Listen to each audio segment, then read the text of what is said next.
Olá, meu nome é Leni Quirilos, eu sou fonoaudióloga. Nós vamos falar a respeito da comunicação. A comunicação é uma ferramenta bastante importante nos dias de hoje, tanto do ponto de vista pessoal como do ponto de vista profissional. Na verdade, a nossa comunicação nos revela para as pessoas e passa uma ideia muito forte de como nós somos e como nós estamos nos sentindo em cada momento, em cada situação. É importante a gente entender que ao nos comunicar, nós emitimos sinais para as pessoas. Esses sinais, eles podem ser positivos. E aí é muito interessante que a gente identifique, porque um sinal positivo, ele vai funcionar como a nossa marca pessoal, como o nosso estilo próprio. Mas a gente pode eventualmente também emitir sinais negativos. E aí é interessante que a gente os conheça para poder interferir e melhorar, já que esses sinais negativos vão produzir ruídos de comunicação, vão passar imagens inadequadas a nosso respeito. Esses sinais, na prática, eles são emitidos para as pessoas por meio de 3 condições. A primeira é a condição corporal. O movimento do meu corpo, a maneira como eu me coloco, os gestos que eu utilizo vão produzir um determinado impacto. Eu emito sinais também a partir da maneira como eu falo. Então, as inflexões que eu coloco na minha fala, as pausas, as ênfases que eu utilizo no meu discurso vão também produzir um impacto. E, finalmente, os aspectos vocais que estão relacionados à maneira como eu utilizo a minha voz. Esses 3 grupos de características vão produzir impactos. E é sobre cada um deles que a gente vai falar agora. A maneira como nós nos colocamos corporalmente passa impressões muito fortes a nosso respeito. Uma pesquisa americana nos mostra que 55% do impacto na comunicação vem da imagem do nosso corpo. O que é importante a gente destacar? São 3 características principais que a gente deve ter em mente. Primeiro é a postura corporal. O que é mais interessante? Que a gente adote uma postura ereta, confortável e que a gente se coloque de frente para a pessoa com quem nós vamos nos comunicar. Quando eu utilizo esse tipo de postura, eu passo para as pessoas a impressão de que eu estou absolutamente segura do que eu estou falando e, principalmente, que eu me sinto motivada a me comunicar. Se eu tenho, por exemplo, insegurança em relação ao que eu vou falar, é comum que eu me coloque numa postura mais humilde ou numa postura mais caidinha. Se eu estou dessa forma falando com vocês, seguramente vocês vão ficar com a impressão de que eu não estou lá muito certa do que eu estou dizendo. Então, é uma postura que não vai passar a firmeza que é necessária, principalmente numa reunião de negócios, no meio profissional. Isso vai desmentir qualquer fala mais otimista do tipo, estamos no controle pleno da situação. É claro que o que vai chamar mais atenção é essa postura derrotada e não a fala propriamente ou esse conteúdo otimista dizendo que as pessoas estão no controle da situação. Por outro lado, a gente também tem que tomar cuidado para evitar as posturas exageradas. Então, se eu me colocar de uma maneira ereta, porém rígida, eu posso passar uma ideia de snobismo, de antipatia, que pode, consequentemente, me afastar das pessoas. Em relação aos gestos, o que é importante a gente destacar? O gesto, ele é natural na comunicação, ele faz parte da nossa comunicação. A gente usa basicamente 2 tipos de gestos de maneira natural. O primeiro é o gesto que acompanha a ênfase. Então, no meio da minha fala, da minha frase, eu vou enfatizar um determinado trecho e esse trecho enfatizado é marcado, por exemplo, por movimentos das minhas mãos. Quando o meu corpo interage e faz esse gesto durante a ênfase, ele é visto como uma condição natural. O outro tipo de gesto natural é o gesto que a gente chama de simbólico. Então, por exemplo, eu me refiro e falo assim, é importante que todos vocês fiquem atentos a essas colocações. Quando eu faço dessa forma, esse gesto também tem uma característica natural. Se eu estou numa situação onde nenhuma dessas 2 condições ocorre, é interessante que eu mantenha as minhas mãos naquilo que a gente chama de posição neutra. A posição neutra pode acontecer com uma mão sobre a outra, com as mãos apoiadas em algum local, com os dedos cruzados. Todas essas são posições neutras que vão intermediar esses gestos. É interessante que a posição neutra varie no decorrer do tempo e que eu não faça sempre o gesto voltando a todo momento para a mesma posição neutra. Quando isso acontece, eu passo uma ideia de artificialismo. É como se as minhas mãos ganhassem vida própria e se movimentassem independente do que eu estou falando. Isso só vai passar para você a impressão de que eu estou tensa, de que eu estou nervosa, que eu não estou à vontade na situação de comunicação. O terceiro ponto diz respeito à expressão facial. O nosso rosto é visto pelo nosso interlocutor a partir de dois planos. Existe um plano superior que acontece da ponta do nariz para cima, onde os olhos têm a maior carga expressiva. E existe um segundo plano, que é o plano inferior, da ponta do nariz para baixo, onde a boca é responsável pela maior expressão. É interessante que a gente passe para as pessoas a impressão de harmonia desse conjunto. Então eu falo movimentando a minha boca, fazendo movimentos com os olhos, com a testa e etc., que devem se harmonizar e serem coerentes entre si. Quais são erros muito comuns? Por exemplo, eu posso estar muito insegura em relação à situação e articular com a boca quase fechada. A hora que eu faço isso, a minha parte de baixo do rosto acaba perdendo expressão e isso chama muita atenção. Se por acaso eu fizer isso em termos de articulação e tiver também tensa ou preocupada com a situação, é comum que eu franza a minha testa, que eu aperte os olhos, e aí a hora que eu faço isso, eu passo a impressão muito forte de que realmente aquela situação está me incomodando. Eu posso, por outro lado, estar assustada com a situação, e aí eu vou arregalar os olhos e os meus olhos vão chamar a atenção do meu interlocutor. Então é fundamental que a gente tenha essa preocupação, que a gente capriche na movimentação da boca ao falar, até para desviar um pouco do foco de atenção de uma eventual preocupação para essa parte do rosto, e é fundamental que a gente também faça movimentos, massageie levemente essas estruturas para que a gente produza uma expressão com mais harmonia. Vamos nos referir agora à fala propriamente dita. A fala pode acontecer a partir de várias entonações, de padrões diferenciados que vão produzir impacto, que vão produzir efeitos.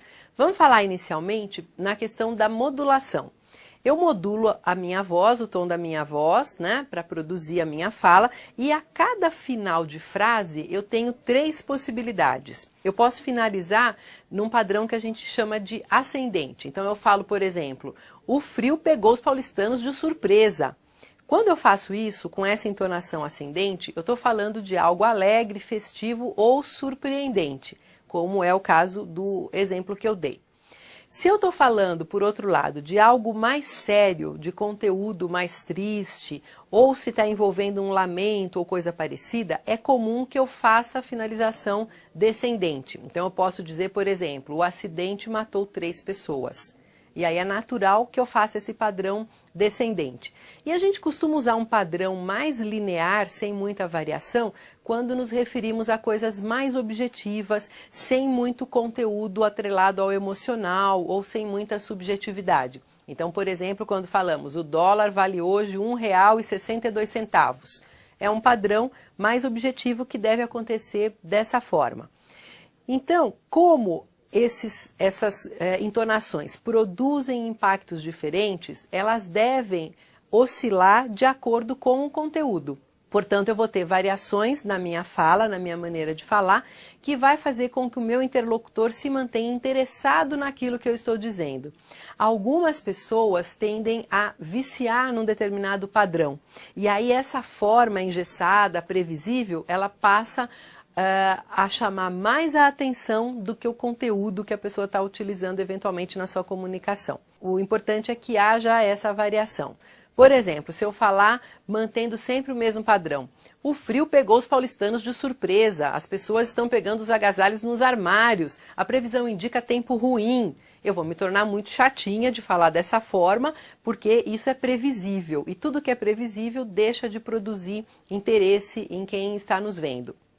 Em termos de pausa, a pausa na nossa fala ela é muito importante. A pausa ela tem uma conotação didática. Então eu faço pausas para garantir que as pessoas que estão me ouvindo estão entendendo aquilo que eu estou dizendo. Portanto, quanto mais eu julgo o meu interlocutor necessitado de explicações, mais pausas eu vou utilizar. quanto mais eu identifico que ele tem facilidade para me entender, a tendência é que eu utilize menos pausas. A gente deve dosar essas pausas para que a gente atinja de maneira eficiente o nosso interlocutor, separando blocos de significado, para que ele realmente tenha a oportunidade de acompanhar o nosso raciocínio. Não é interessante truncar uma informação sem que ela tenha sozinha um significado. Portanto, assim, não é comum a gente utilizar as pessoas voltaram para casa. A hora que eu uso essa pausa inadequada aí, o segmento as pessoas não tem significado nenhum. Portanto, quem me ouve vai perceber que tem alguma coisa de artificial na minha maneira de falar, na minha forma de me colocar. Se eu uso pausas excessivamente, eu posso passar para o meu interlocutor a impressão que eu acho que ele precisa de muito auxílio para me entender e ele pode se sentir desconfortável. Se eu digo, as pessoas voltaram para casa e perceberam que lá não havia ninguém. É muito chato ouvir uma pessoa falando desse jeito, pausando tanto. Por outro lado, se eu falo sem pausa nenhuma, eu passo a impressão que eu não estou nem aí com a compreensão do outro. Então, a pausa é um elemento importante e deve ser utilizado para marcar a importância dentro do discurso. Toda vez que eu faço uma pausa, é como se eu colocasse um holofote na informação que vem a seguir. Portanto, é um recurso que deve ser utilizado, mas nos locais corretos. Outro recurso importante é o recurso da ênfase. Quando eu enfatizo alguma palavra, eu dou valor a essa palavra e eu me coloco pessoalmente mostrando para o meu interlocutor que eu estou considerando aquele trecho importante. Isso é fundamental. É a sensação que a gente comenta da mensagem subliminar. Então, o sujeito com quem eu estou falando vai perceber a minha utilização de ênfase como um cuidado que eu estou tendo em me colocar de maneira mais aberta, dando claramente qual é a minha opinião a respeito do assunto, a respeito daquela situação. Fora isso, a ênfase está muito associada à ideia de entusiasmo na comunicação. Então, por exemplo, às vezes a gente encontra executivos que falam corretamente, que se colocam de maneira impecável, a gente ouve a pessoa falar e julga assim, nossa, que sujeito equilibrado, controlado, como ele consegue passar bem a ideia dele. Mas se ele não marcar trechos do seu discurso com a ênfase, ele vai passar a ideia de pouco entusiasmo. Então, por exemplo, se eu digo alguma coisa do tipo, o presidente sancionou hoje a lei que altera a aposentadoria. Eu destaco hoje e nessa linha eu estou chamando a atenção para o momento em que a informação está acontecendo. Muda de figura se eu desloco essa ênfase para um outro trecho. Se eu falo, por exemplo, o presidente da República sancionou hoje a lei que altera a aposentadoria. Agora eu estou chamando a atenção para a mudança. Então, a ênfase é um recurso que é utilizado e que produz um impacto interessante, chama a atenção e passa para as pessoas a impressão de entusiasmo, de motivação em quem está falando. Isso, quando a gente está falando representando a empresa, é fundamental. Um outro recurso da fala que é interessante diz respeito à duração das vogais. As vogais, elas produzem um impacto muito importante. Se eu utilizo uma duração curta de vogais, eu passo a ideia de bastante objetividade. Então, por exemplo, se eu falo, as pessoas voltaram para casa, eu estou passando para você a impressão de estar dando uma informação bastante objetiva. Ao contrário, se eu opto por aumentar a duração da vogal, eu passo a ideia de mais subjetividade. Por exemplo, as pessoas voltaram para casa. É claro que se eu preciso dar uma ordem ou se eu preciso passar uma informação de maneira precisa, por exemplo, numa reunião na empresa, eu não posso ter a opção 2, que é a do aumento de duração das vogais. Eu devo passar a ideia de mais objetividade, então eu preciso falar utilizando as vogais mais curtas. É essa a mensagem que eu vou estar transmitindo. A voz é produzida no nível das pregas vocais, que são estruturas em formato de V, que se posicionam na laringe paralelas ao chão. O som que é produzido aqui, no nível da laringe, é um som muito débil, muito fraquinho.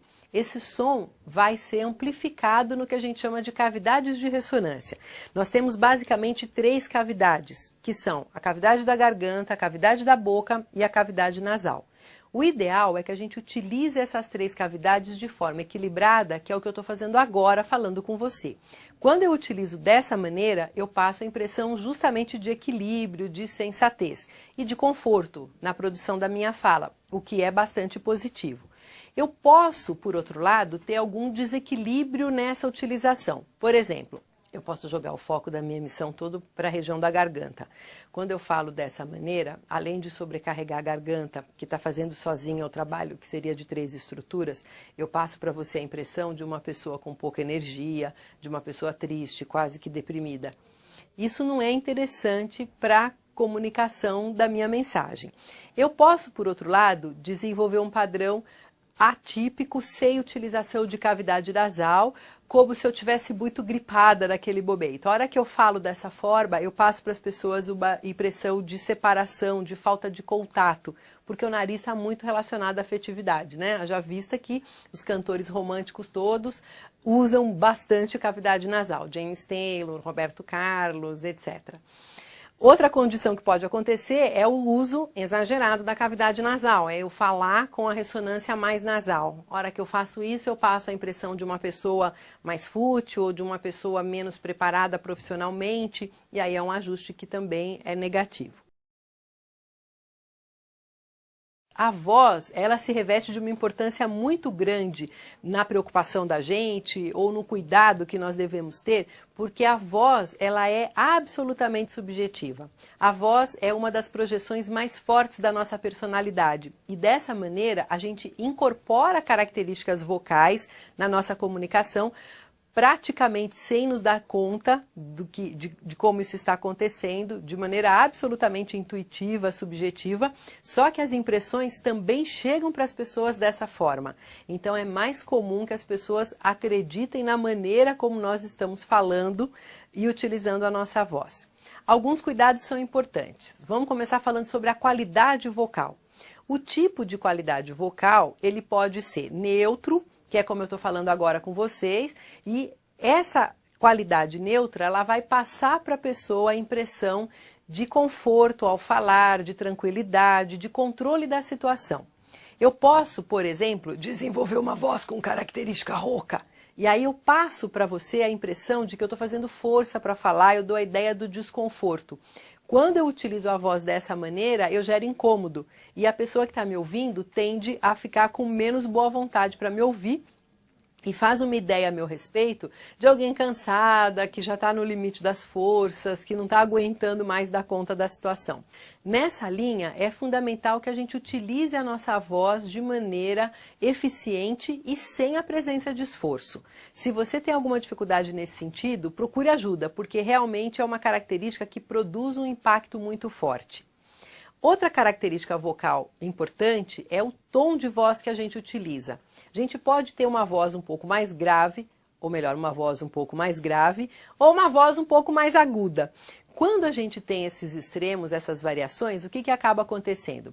Uma voz de conteúdo grave passa a ideia de mais firmeza e de mais seriedade na comunicação. Eu passo ideia dessa maneira para você, de que eu sou uma pessoa mais madura, mais profissional e que eu sei exatamente o que eu estou dizendo. Quando eu entro num ajuste mais agudo de emissão, eu passo para você a impressão de uma coisa mais solta, mais alegrinha, mais imatura, mais insegura, e isso seguramente vai gerar uma impressão negativa. É claro que nós temos um tom que é mais natural para a gente, mas é fundamental que a gente identifique o que esse tom está passando para as pessoas, porque é possível adequar esse padrão para uma situação ou para outra. Outra condição importante é o uso da intensidade da minha voz, do volume que eu vou utilizar. Então, se eu vou me apresentar numa reunião, é fundamental que eu tenha uma intensidade média que atinja as pessoas e que eu possa utilizar com conforto, como eu estou fazendo agora. Se eu falar muito baixo numa reunião, eu passo para as pessoas a impressão de que eu não estou lá muito segura do que eu estou dizendo e que aquilo que eu tenho para dizer não vai ser nada de muito interessante. Então as pessoas tendem a me ouvir com menos boa vontade. Por outro lado, se eu falar alto demais com você, eu vou passar a impressão que eu estou invadindo o seu espaço e a tendência é que você também me rejeite. Então a busca de equilíbrio nessa condição é fundamental. Um último aspecto é o aspecto da articulação. A articulação é a movimentação que nós fazemos na boca para a produção dos sons. O que é interessante? Que eu utilize um ajuste equilibrado de articulação preciso, onde os movimentos acontecem com a amplitude necessária e com a precisão desejada. Quando eu falo dessa maneira, eu demonstro para você que eu estou absolutamente segura do que eu estou dizendo. Muda completamente de figura se eu faço um ajuste de articulação literalmente meia boca, onde eu quase não movimento. Quando eu falo dessa forma, eu passo para você a impressão que eu não estou lá muito certa do que eu estou dizendo. E essa é uma característica que a gente chama de articulação imprecisa, e ela está sempre presente quando eu tenho dúvida em relação ao que eu vou falar. Se a professora pergunta para o Joãozinho na sala de aula quem descobriu o Brasil, e o Joãozinho tem certeza da resposta, seguramente ele vai falar Pedro Álvares Cabral. Se o Joãozinho não tem certeza, ele vai dar um chute, seguramente ele vai falar Pedro Álvares Cabral, quase sem movimentar a boca e terminando de maneira ascendente, demonstrando a dúvida que ele tem naquele momento. É claro que na primeira situação, o Joãozinho vai passar muito mais firmeza para a professora, e é isso que a gente deve buscar. Outro erro comum em termos da articulação é o ajuste que a gente classifica como articulação travada. Nessa condição, nós fechamos com tensão a mandíbula por causa de tensão dessa musculatura e quando isso acontece, o impacto que se produz é de agressividade contida.